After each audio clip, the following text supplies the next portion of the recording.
You wouldn't believe what happened when the daughter I raised on food stamps and fake smiles decided to go viral by painting me as her childhood villain. Before I share what happened next, hit subscribe and let me know in the comments where you're listening from. My name is Erica. I'm 41 and I live in Tacoma, Washington. And I'll be honest with you, I never thought I'd be the villain in anyone's story, let alone my daughter's. But here we are. It started with a TikTok. Just a random Tuesday afternoon. I was off work early from the nursing home, heating up leftover lasagna, scrolling through Facebook Marketplace for a used coffee table. You know, normal, boring adult stuff. I opened TikTok to watch a video my coworker had sent me about a dog riding a Roomba. That's when I saw her face. My daughter, Simone. Sitting cross-legged in her apartment, ring light in her face, lip gloss perfect. Her caption said, "Let's talk about what it's like growing up with a controlling mom." My throat went dry. At first, I thought it was one of those therapy trend videos, people talking about generational trauma and healing. I've watched some of those. I get it. Nobody parents perfectly. But what Simone said wasn't nuanced. It wasn't thoughtful. It was cruel. She used to control what I wore, who I dated, what I ate. Everything. She called it protection. But really, it was just about power. I didn't have a mom. I had a warden. I remember my hand shaking as I put the phone down. Toby, my old lab mix, nudged my leg like he could feel the shift in my energy. That moment, it split my life in two. Before and after. But to understand why this shattered me, you have to go back. Back to when I was 20, pregnant, and terrified. Simone's dad ghosted me before my first ultrasound. Said he wasn't ready to be a dad and that he'd send money when he could. Spoiler, he couldn't. I dropped out of my second year at community college and moved back in with my mom. That lasted exactly 5 months. She said, and I quote, "I raised my kids. You made your bed." So I started waitressing double shifts at a truck stop diner just off I-5. My ankles swelled so bad during that pregnancy, I couldn't fit into anything but those squishy off-brand Crocs. I worked until the night before I gave birth, then went back 2 weeks later. There was no maternity leave. No babysitter. Just a portable bassinet behind the server's station and a manager who looked the other way because he felt bad for me. That was my reality. So no, I didn't let Simone eat Pop-Tarts for dinner or run the streets after dark. I didn't let strange boys text her at midnight or wear crop tops to freshman orientation. Because I knew what happened to girls with no protection. I had lived it. I remember the first time I said no to her. She was 6. Wanted to wear her sparkly sandals in the snow. I told her no. She screamed like I'd taken her soul. My neighbor leaned over the fence and said, "Gotta let them make their own mistakes, Mom." Easy for her to say, with a husband who packed school lunches and a house with central heat. Simone always wanted more. More choices, more space, more freedom. I kept trying to explain that freedom comes after survival. You don't get to skip the struggle. But she didn't want to hear that. By high school, it was full-blown rebellion. She thought I was old-fashioned, controlling, embarrassing. She hated that we shopped clearance racks and I packed her lunch in old Cool Whip containers.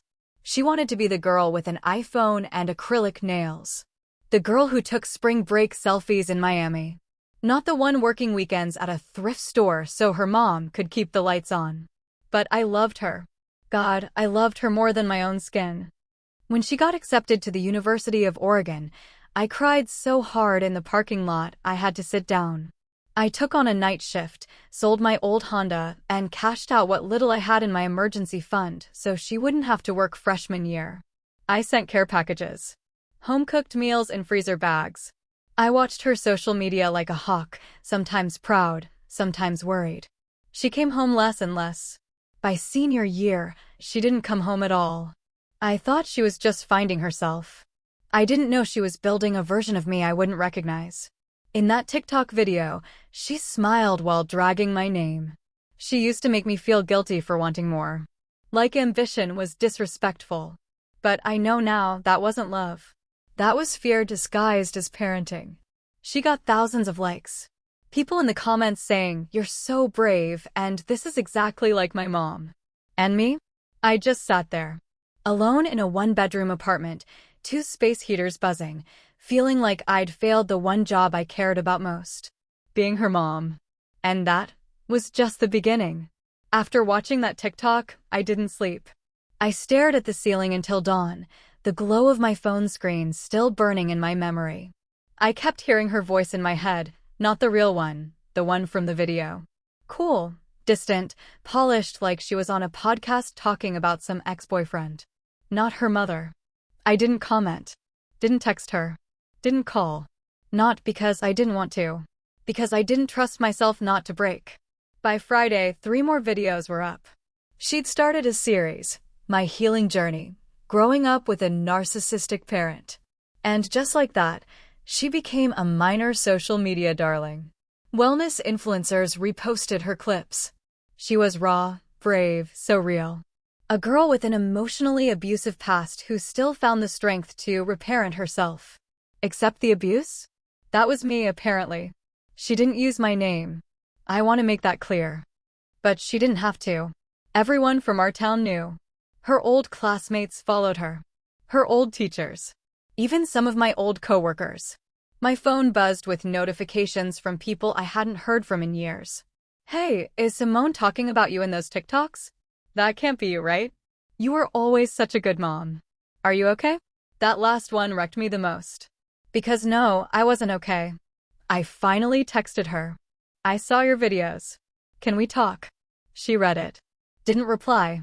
Instead, she posted an Instagram story of herself sipping matcha with a caption that said, "Protecting your peace means blocking the guilt." I stared at that green drink and felt something snap in my chest. Back when Simone was 12, she came home crying after a boy in her math class called her trailer trash. I sat on the floor with her and held her while she sobbed, wiping her tears with my sleeve. I told her, people who judge your struggle have never survived their own. That exact line, showed up in one of her TikToks as a quote from her therapist. She took my words, stripped them of me, and fed them to strangers as part of her healing narrative. And I was erased. I tried to keep going. Work. Groceries. Laundry. Keeping Toby from stealing socks again. But something in me was hollow. It wasn't just the betrayal, it was how easy it was for her to rewrite me. To use our life as content. She framed my discipline as control. My sacrifice as selfishness. My structure as emotional abuse. Then came the day that truly broke me. I was shopping at Safeway, standing in line with a carton of eggs, when I overheard two 20-somethings whispering behind me. That's the mom from the TikTok, I think. She used to lock her daughter out of the house for getting B's. I turned around, stunned. They both looked away like I was invisible. Like I'd already been tried, sentenced, and canceled in the court of public opinion. When I got home, I did something I hadn't done in years. I opened the box in my closet. The one with Simone's baby teeth, preschool paintings, and crumpled Mother's Day cards scribbled with "You're my hero." I sat on the floor with that box and sobbed until my ribs ached. Was I perfect? God, no. But I showed up. Every day. Every night. Every second I had breath in my body, I was a mother. Her mother. And now I was some viral narcissist with zero right of reply. Then, 3 weeks later, I got a letter. A real one. In the mail. No return address. Inside was a simple piece of paper with these words. You can't control the story anymore. Let it go. S.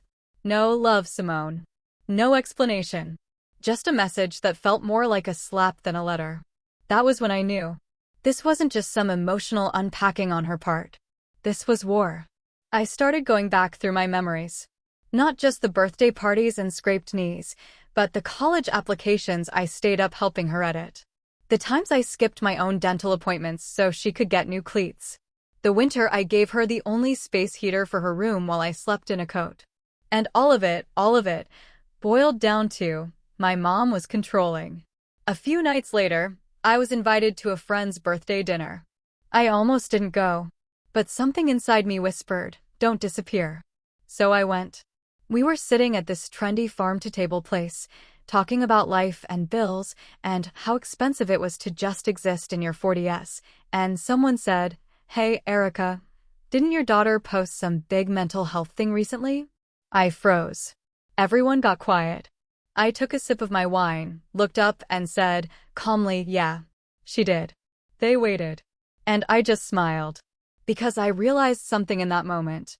Simone had the stage. But I had the truth. I didn't clap back. I didn't post a video. I didn't ask anyone to defend me. But I started telling my story in smaller ways. Over coffee. In private conversations. At work.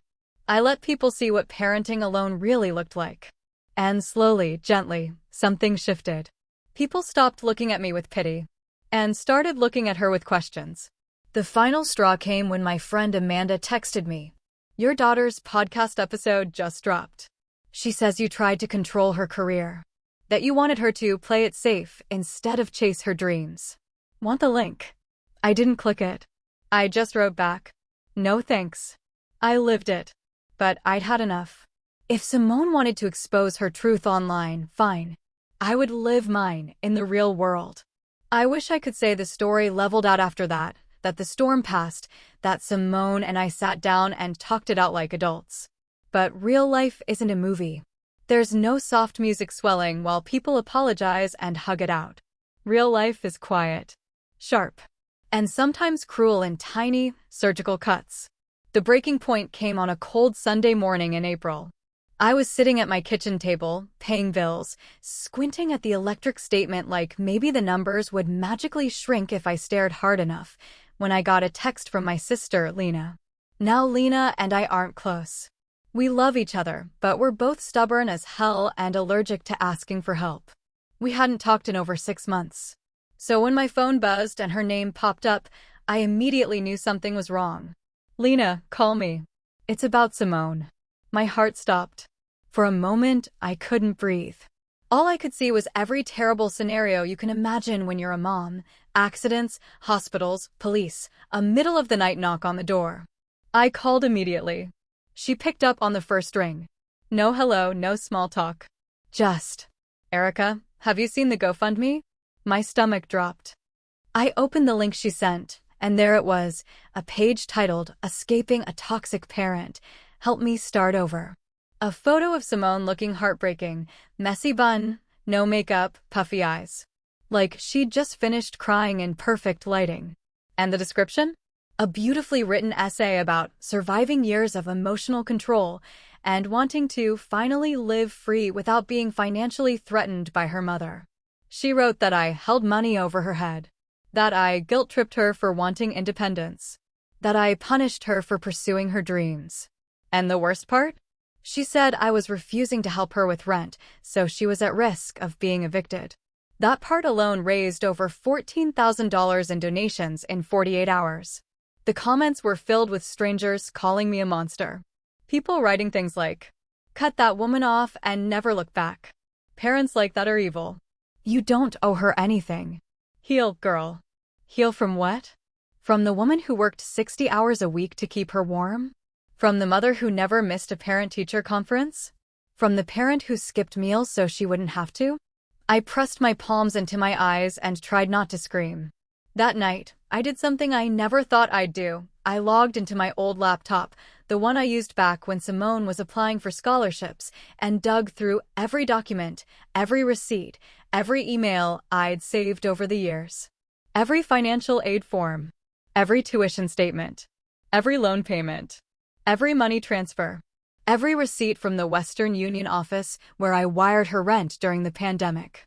Thousands and thousands of dollars I couldn't afford, but did anyway. And that's when I found something that made me physically cold. A PDF of an email chain between Simone and her academic advisor from her junior year of college. I opened it out of curiosity, thinking maybe it would remind me of a better time. Instead, I read something that knocked the breath out of me. I want to switch majors, but my mom doesn't want me to.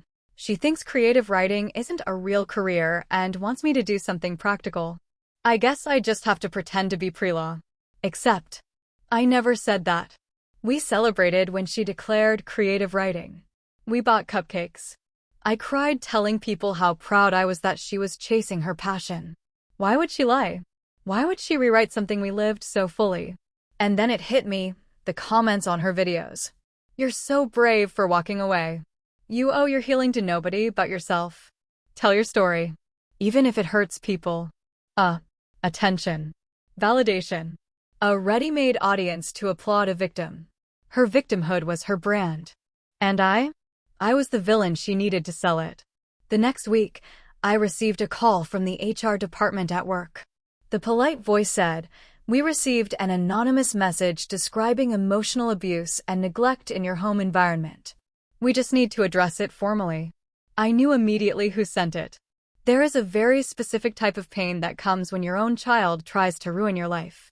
It is silent, icy, and paralyzing. It's like being buried alive while the world keeps going. I answered every question calmly. I even thanked them afterward, because losing control would only prove her point. But when the call ended, I sat alone in my parked car outside the nursing home and cried until my vision blurred. That was the moment something inside me shifted. Not anger, not revenge. Resolve. If she wanted distance, fine. If she wanted independence, fine. But she would not destroy me to get it. So I started quietly, the way storms begin, far off, unnoticed, gathering strength. First, I printed everything. Every document proving the truth.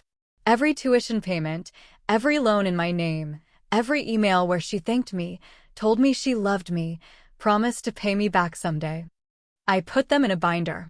Not to show the world. Just to remember I wasn't crazy. Then I called an attorney, a soft-spoken woman named Claire who didn't flinch when I told her why I was there. After listening, she looked at me and said, "Erica, the law protects people from defamation. If she's claiming things publicly that aren't true, and it's affecting your livelihood, you have options." I didn't want to sue my daughter. I couldn't stomach the idea. So instead, we drafted a letter. Professional. Calm. No drama. A simple cease and desist for defamation and financial misrepresentation. It stated that unless the GoFundMe was corrected or removed, I would be legally required to protect myself. We mailed it certified. No threats. No speeches. Just truth. Simone didn't call me. But 2 days later, the GoFundMe disappeared. Then all her TikTok videos went private. No apology. No explanation. Just silence. The internet moved on. They always do. But my life? My heart? My identity? Those didn't heal overnight. Because this wasn't just a social media scandal. This was my daughter choosing applause over accuracy. Strangers over family. A storyline over her own mother. A month passed before I heard from her again. It was a text. No greeting. No context. "Can we talk?" I stared at the screen for a long time. My thumb hovered over the keyboard, that old instinct tugging hard. The instinct to fix. To save. To rush to her side because she needed me. But something in me had changed. I finally wrote back. "I'm open to talking. But not if it's just to rewrite the truth again." She left me on read. And I thought, well, maybe that's the end. Maybe the soft revenge is simply this. I stopped begging to be understood. But it wasn't the end. Something bigger was coming. And I didn't know it yet, but the reckoning wasn't going to happen online. It was going to happen face to face. In front of people who thought they knew what happened. Where truth had nowhere to hide. It was late May when everything came to a head. Tacoma was finally thawing out, the kind of warm weekend where people drag their patio chairs out to the driveway and pretend the whole world isn't heavy. I was trimming the hedges outside my apartment building when my phone buzzed.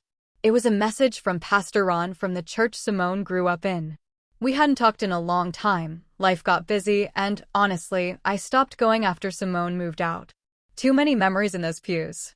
His text said, "Hi Erica. I was wondering if you'd be willing to speak at the community fundraiser this Saturday?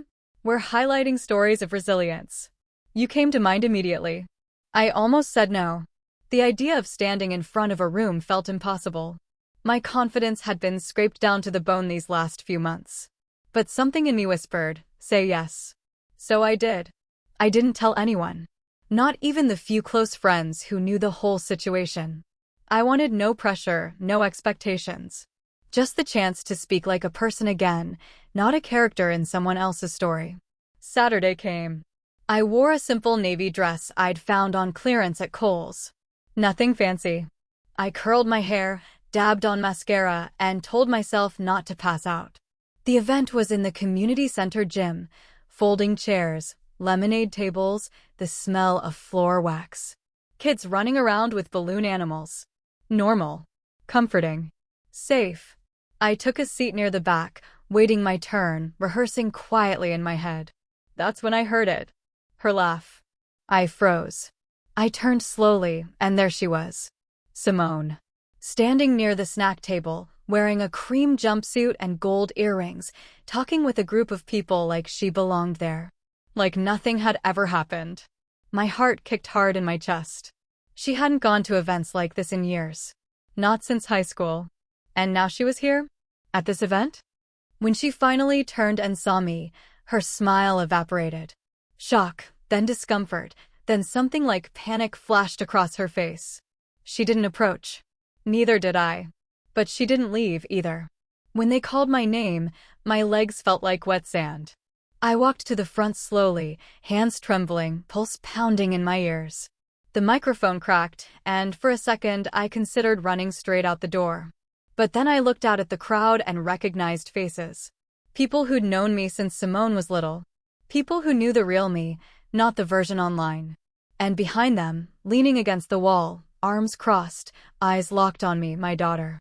I took a breath. And told the truth. Not the defensive version. Not the angry version. Not the wounded mother desperate to prove herself. Just the truth. I began softly. Calmly.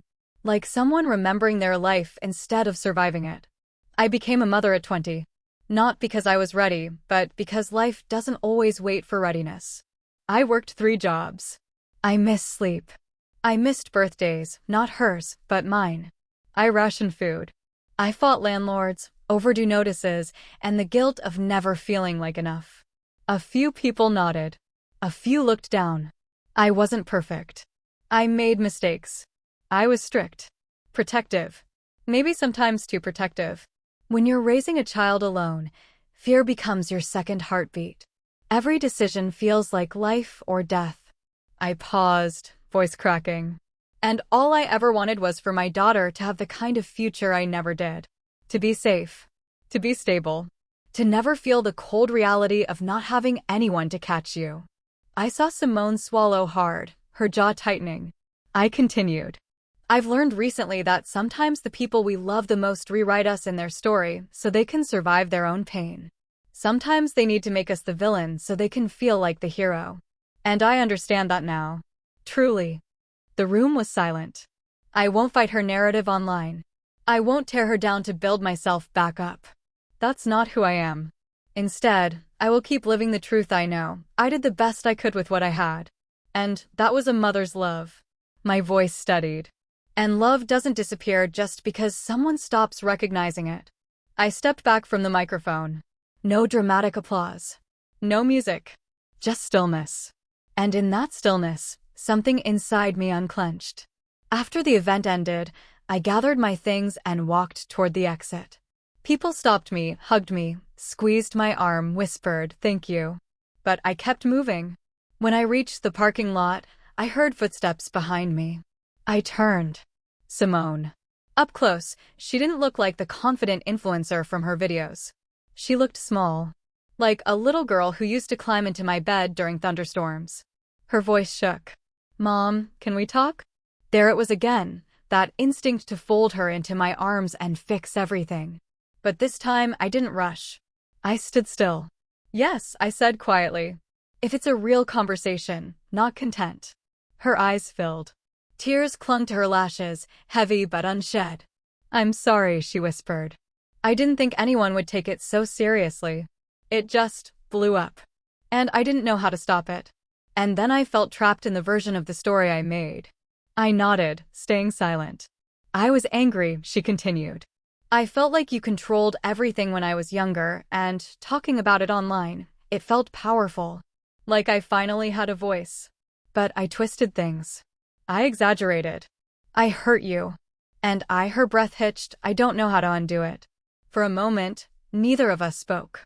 Cars drove by. A kid on a scooter zoomed past. The smell of barbecue floated through the air from a nearby yard. Real life kept moving. I stepped closer, not to hug her, just to stand within reach. You don't undo it, I said softly. You move forward differently than before. Honesty first. Respect second. And distance, if needed. That broke her. The tears came fast and hard, shoulders shaking. Are we okay? She choked out. I shook my head gently. We're not okay. Not yet. But we're not done. Her face crumpled, but she nodded. Then she asked the question I never expected. Do you want to come to my writing showcase next month? I smiled, a real one, small, tired, hopeful. We'll see. We didn't hug. We didn't declare a fresh start. No miracle fix. We just walked to our separate cars. And for the first time in a long time, I didn't feel broken. I felt free. Free from proving myself. Free from defending my motherhood. Free from the weight of waiting for her validation. 2 weeks later, Simone made a quiet post on her TikTok. Sometimes we tell stories before we understand them. I'm learning. Please be patient with me. No details. No drama. No public apology. Just accountability. And for me, that was enough. Now, when people ask me if we're close again, I say, we're learning each other again. Slowly. Like strangers who want to become family. Because forgiveness isn't a switch. It's a path. And we're walking it carefully. And if you ask me what the revenge was, it wasn't a lawsuit. It wasn't exposing her online. It wasn't proving anything. It was refusing to shrink. Refusing to disappear. Refusing to be buried by someone else's narrative. The softest revenge is living well. And the loudest truth is peace. I raised her as a single mom. And she may not know who I am yet, but one day, she will. And when she does, she'll see I was never the villain. I was the backbone.